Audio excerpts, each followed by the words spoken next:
Crypto बाजार में एक बड़ा बदलाव आ रहा है।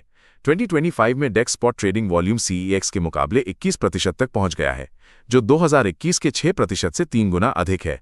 कॉइनगेको के शोध के अनुसार यह उछाल मुख्य रूप से मेम कॉइन की अटकलों और सोलाना नेटवर्क पर बढ़ी हुई गतिविधि के कारण हुआ है, खासकर जनवरी 2025 में। ये ऑन चेन ट्रेडिंग की ओर एक क्रमिक लेकिन स्थिर बदलाव को दर्शाता है। हालांकि पर्प्स डेक्स वॉल्यूम की निरंतरता प्रोत्साहन कार्यक्रमों के बाद भी बनी रहेगी या नहीं, यह देखना बाकी है। फेड की कबूतरबाजी बयानों ने बिटकॉइन को तो उछाल दिया, पर क्या यह असली ट्रेंड बदलाव है या सिर्फ एक जाल? हाल ही में फेड के नरम रुख ने जोखिम वाली संपत्तियों को सहारा दिया, जिससे बिटकॉइन में रिकवरी दिखी। लेकिन ईटीएफ से भारी निकासी और फिर निवेश का विरोधाभासी माहौल बना हुआ है। बाजार की भावना 6 महीने के निचले स्तर पर है और $91,000 से $1,00,000 के ऊपर स्थायी ब्रेकआउट के बिना मध्यकालिक प्रवृत्ति अनसुलझी है। क्या आप जानते हैं कि डीफाई प्रोटोकॉल बैलेंसर ने $128 मिलियन के बड़े हैक के बाद अपने लिक्विडिटी प्रोवाइडर्स को $8 मिलियन वापस करने की योजना बनाई है? ये वापसी योजना व्हाइट हैट हैकर्स और आंतरिक बचाव प्रयासों से बचाए गए फंड्स पर आधारित है, जिसमें कुल $28 मिलियन में से $8 मिलियन सीधे बैलेंसर द्वारा वितरित किए जाएंगे। प्रभावित एलपीएस को अपने फंड्स का दावा करने के लिए केवाईसी और प्रतिबंध जांच पूरी करनी होगी और उनके पास 180 दिनों की दावा अवधि होगी, जो विकेंद्रीकृत वित्त में सुरक्षा और विश्वास के महत्व को रेखांकित करता है। क्रिप्टो बाजार में $40 अरब का घोटाला करने वाले डो क्वॉन ने अपना जुर्म कबूल कर लिया है, लेकिन अब वो सिर्फ 5 साल की सजा मांग रहे हैं। टेराफॉर्म लैब्स के सह संस्थापक डो क्वॉन ने 2022 में तेरा इकोसिस्टम के पतन से जुड़े धोखाधड़ी के आरोपों में दोषी ठहराया है, जिससे क्रिप्टो बाजार को भारी नुकसान हुआ था। उन्होंने $19 मिलियन से अधिक की संपत्ति जब्त करने पर भी सहमति व्यक्त की है और अब 11 दिसंबर को उनकी सजा सुनाई जाएगी, जबकि दक्षिण कोरिया में उन्हें 40 साल तक की सजा का सामना करना पड़ सकता है। क्रिप्टो एक्सचेंज अपबिट पर हुए $30 मिलियन के हैक ने सुरक्षा पर फिर सवाल खड़े कर दिए हैं। दक्षिण कोरिया के सबसे बड़े एक्सचेंज अपबिट से लगभग $30 मिलियन की सोलाना आधारित संपत्ति चोरी हो गई है, जिसमें उत्तर कोरिया के लाजरस ग्रुप का हाथ होने का संदेह है। यह हमला नावर द्वारा अपबिट की मूल कंपनी के अधिग्रहण के ठीक बाद हुआ और हैकर्स ने कथित तौर पर एडमिन क्रेडेंशियल्स का उपयोग कर सोलाना को यूएसडीसी में बदलकर इथीरियम पर ब्रिज किया। अगर आप सोचते हैं कि डिजिटल मुद्राएं सिर्फ घरेलू लेनदेन के लिए हैं, तो किर्गिस्तान ने इस धारणा को बदल दिया है।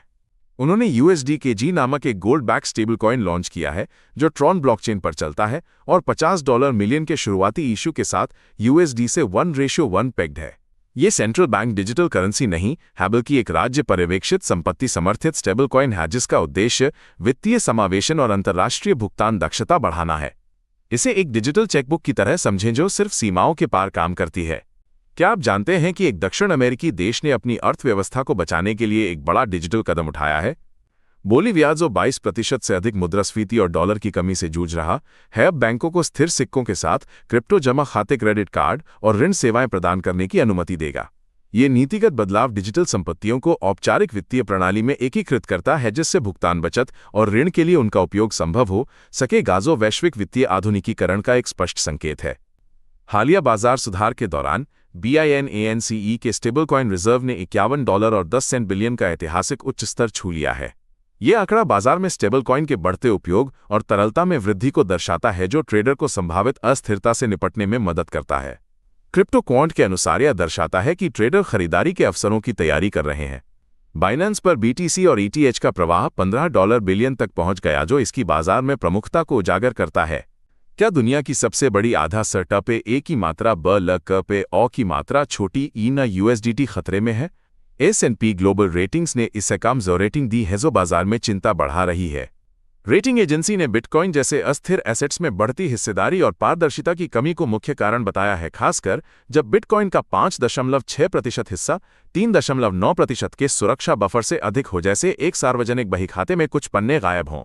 लेकिन टेथर के CEO का कहना है कि पारंपरिक वित्तीय मॉडल डिजिटल मुद्राओं के लिए उपयुक्त नहीं है और स्मार्ट कॉन्ट्रैक्ट की तरह इन्हें नए और आधुनिक मूल्यांकन की आवश्यकता है। इथेरियम नेटवर्क ने अपनी ब्लॉक गैस लिमिट को 60 मिलियन तक बढ़ा दिया है, जो पिछले 4 सालों का उच्चतम स्तर है। ये कदम नेटवर्क की लेनदेन क्षमता को बढ़ाने, भीड़ कम करने और फुसाका अपग्रेड की तैयारी के लिए है, जिससे प्रति ब्लॉक अधिक स्वैप और स्मार्ट कॉन्ट्रैक्ट कॉल संभव होंगे, ठीक वैसे ही जैसे एक हाईवे पर लेन बढ़ा दी जाती है। हालांकि VITALI के ब्यूटन ने भविष्य में कुछ जटिल ऑपरेशंस के लिए गैस लागत बढ़ाने का सुझाव दिया है, ताकि नेटवर्क सुरक्षित रूप से स्केल कर सके और नई समस्याएं ना पैदा हों।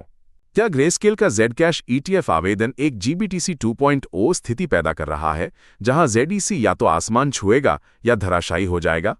ग्रेस्केल ने जेड कैश ट्रस्ट को स्पॉट ETF में बदलने के लिए SEC में आवेदन किया है, जिससे गोपनीयता केंद्रित क्रिप्टोकरेंसी को संस्थागत पहुंच मिल सकती है। यह एक डिजिटल तिजोरी जैसा है जो अब बड़े निवेशकों के लिए खुल रही है। विशेषज्ञ इस कदम की तुलना GBTC के प्रीमियम डिस्काउंट चक्र से कर रहे हैं, जहां ZCSH शेयर 9 से 20% छूट पर हैं। ये एक बाजार की पहेली है जिसका समाधान ETF की मंजूरी पर निर्भर करेगा। क्रिप्टो एक्सचेंज अपबिट पर हुए इस $37 मिलियन के सोलाना हैक ने एक बार फिर हॉट वॉलेट सुरक्षा पर सवाल खड़े कर दिए हैं। दक्षिण कोरिया के सबसे बड़े एक्सचेंज अपबिट ने सोलाना हॉट वॉलेट से लगभग $37 मिलियन मूल्य की संपत्ति के अनधिकृत हस्तांतरण की पुष्टि की है। एक्सचेंज ने तत्काल जमा और निकासी रोक दी, हैशेष फंड को कोल्ड स्टोरेज में स्थानांतरित कर दिया है और उपयोगकर्ताओं को अपने स्वयं के संसाधनों से पूरी तरह से मुआवजा देने का वादा किया है।